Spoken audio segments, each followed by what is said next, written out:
All right, Terry Broadhurst, you make your return back to the Rockford IceHogs and Blackhawks organization. How do you assess your season? You battled the injury bug a couple of times throughout, but counted upon as a veteran leader in that locker room. Where do you see how your season went?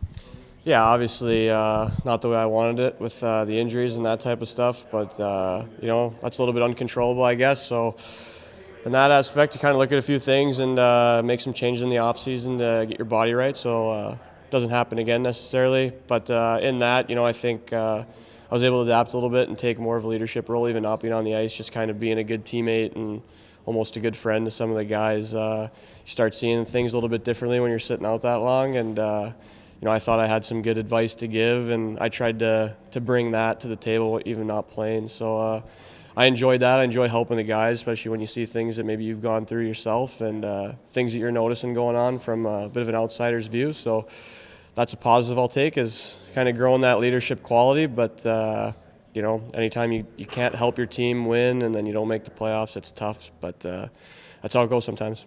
Where did you feel like you learned the most about yourself throughout that process? Because obviously, you still want to play an active role. You want to be in that locker room. You want to be vocal and very much a part of this team. Being thrust in that kind of scenario, what did you feel you discovered more about yourself that you liked and want to build off of? Yeah, I think, again, just kind of what I talked about, build on some of those leadership qualities. I think some of that stuff comes a little bit natural to me, just being an older brother and kind of been the way I talked to my little brother throughout the years about that stuff, and now kind of just using that platform to use it with the guys, right? Maybe there's some light at the end of the tunnel as far as maybe coaching or player development. I did really enjoy that aspect, like I said, of helping the guys. So you learn that about yourself, and you kind of try to check your ego at the door a little bit and not feel sorry for yourself when you're going through hard times. So that's always a learning part of it too. And at the end of the day, you're also still a competitor. You're a hockey player, and you want to get back out there as soon as possible. What does the offseason look like for you in terms of rehab, getting your body right, getting your mind right? Because obviously, you have a longer summer, but I'm sure you really want to hit the ground running for a bounce-back campaign. Yeah, without a doubt. With my personality too, I'll know that I'm going to have a good offseason. I'm going to put the work in, and I expect to bounce back and have a great year.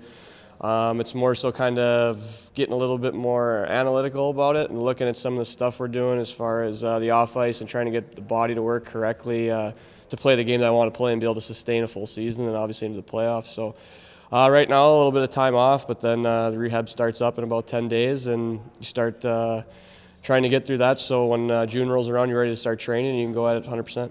And what does the offseason hold in terms of time off? You don't have to go too far. Orland Park kid, family's just right down the road. You sticking around here, or you've had enough of the Midwest for a little bit and you got to get out? No, we're going to stick around a little bit. I got rehab here with DJ, the trainer here, and then my wife's due in June with our first boy, our first child. So that's exciting stuff. So that's the plan, is to stick around, have the baby here, and then we'll take it from there as far as where we go. But yeah, we'll be around a little bit. So what you're saying is there's no off season between training and then you got a little one on the way. You're going to be ready to come back to play hockey just to maybe take a break from it all. Yeah, exactly. I know it's been so long since I played a game, and now all that. I can't wait for September to roll around. It's only April, so it'll be fun though. It'll be a new experience, and I guess it's nice that it is in the off season. I'll be able to help out a little bit more with my wife, and some of that won't have to be gone on the road. So those are all positives, and it'll be an exciting time for us for sure.